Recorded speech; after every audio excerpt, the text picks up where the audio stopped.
Forever is a Lie by Novoneel Chakraborty, narrated by Akshay. On the eve of his 28th birthday, 9th November 2010, he looks at the arrangement on the terrace of a 40-floor high-rise in Mumbai. A cozy mattress, a transparent tent, and 5 love candles around it. He heaves a sigh of satisfaction.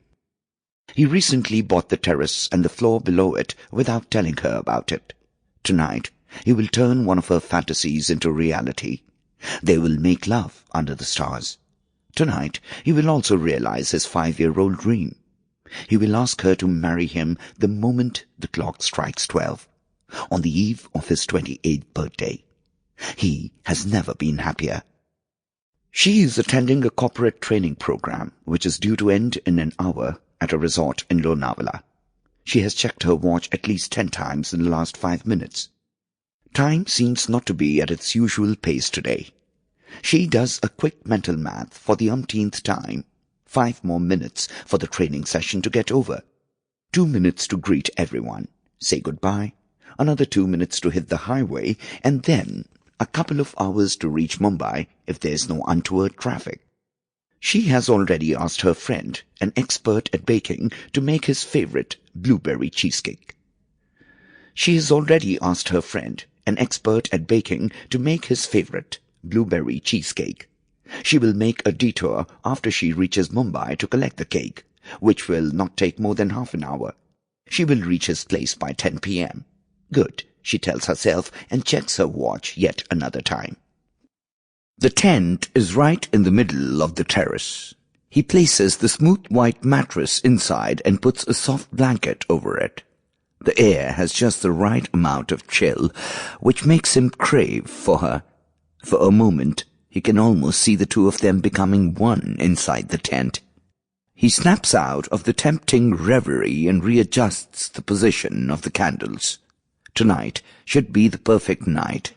The kind lovers fantasize about, or so he has in mind. He places a 6th candle, a fake one, right above the mattress where they will place their heads. It is actually a candle-shaped box and has a diamond ring inside. She feels elated to hear the final thank you for being such a nice batch from the trainer. The session is officially over for the day. She rushes out, greeting whomever she meets on her way. Almost everyone asks her if she wants to accompany them to Lion's Point, a famous mountaintop, but she politely says no and calls her driver.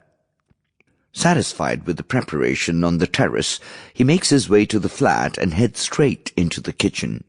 He had Googled and written down the recipe of sun-dried tomato risotto, her favorite, on a post-it note. He also arranged for Montoya Cabernet Sauvignon, one of the best red wines in the world, as the perfect accompaniment. Suddenly, he wants to hear her voice and decides to call her. She's in the car now. She picks up her phone to call him and finds him calling her. This is how synchronized they are in their relationship. Be it matters of the heart or the mind, they're always on the same page. And it's this very perfect timing that has gently pushed them into seeking a forever together every day. She says a soft hello into the phone. He talks to her for some time and then lies that he has some important official work to complete. He has never been the kind who would surprise anybody, but this time he wants everything to be special, a memory that would last forever. She believes his lie. He cuts the call and wears an apron. She hums her favorite romantic song while checking the photo gallery of her phone. Her car climbs the treacherous roads of Lonavala with hills on one side and a gorge on the other. A boulder is displaced a few feet above the road that her car is on. Tearing the safety net around the boulders placed to stop them from sliding down abruptly, it falls exactly on top of her car. It crushes the vehicle out of shape and the driver and her out of recognition. Her heartbeat stops almost immediately. He keeps waiting to surprise her. Chapter 1. 5 years, 7 months, and 21 days later. Name: Prisha Srivastav. Age 18. Sex female. Occupation student. This was her profile information on Facebook. Ditto on Tinder, a dating app. With moist eyes, she checked the About Me section on the app, which she had just filled up. I'm here to hook up for a night. Anyone who wants anything that goes beyond a night, please swipe left. Prisha forced herself not to think as she started browsing through men's profiles on the app. Tinder was recommended to her by Zinnia, her roommate. 2 years her senior in college, Zinnia was from the same neighborhood as Prisha in Faridabad. She had shifted to Bengaluru to pursue media management from Cross University. Prisha had followed in her footsteps and shifted to Bengaluru a month ago and had taken admission at the same university. She had enrolled herself as a BA student with a major in mass communication. Zinnia and Prisha stayed together in a rented apartment on BTM layout. It was Zinnia who had first described Tinder as a savior of singles in the city. But Prisha had not made an account on the dating site because she was single, but because she had been feeling emotionally violated for a few months now. Anyone remotely good-looking and Prisha would swipe right. In fact, looks didn't matter at all for what she had in mind. She had heard about Tinder earlier from a number of friends, but had never imagined using it one day. Why would she?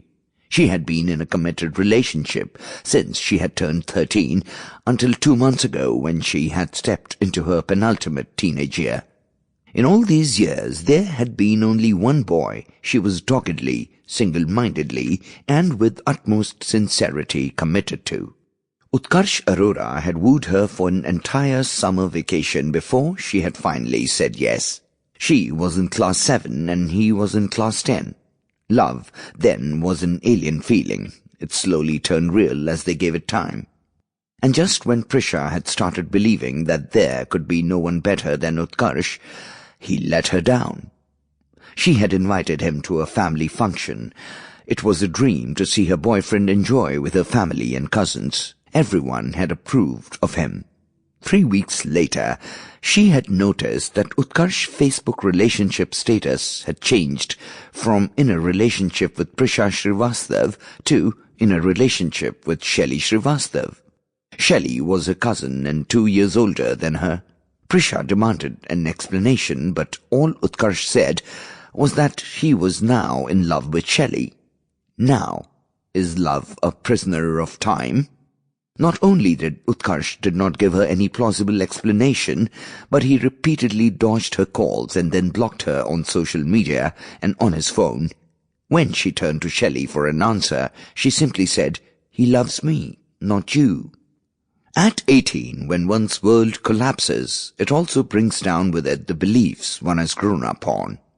You stop trusting in truths altogether.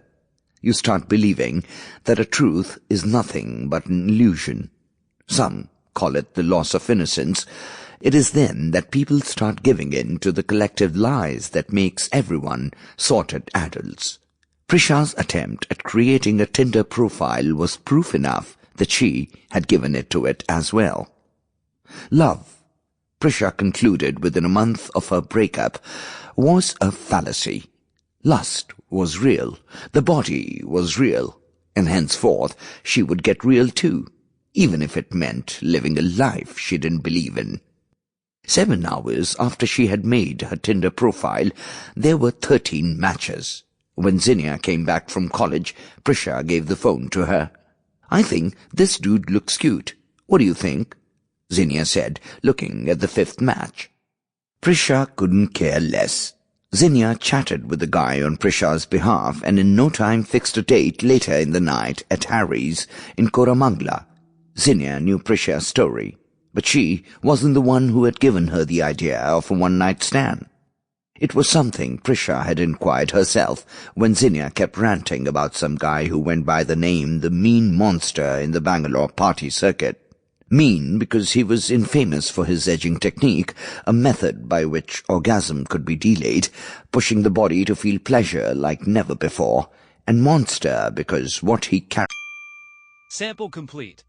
Ready to continue?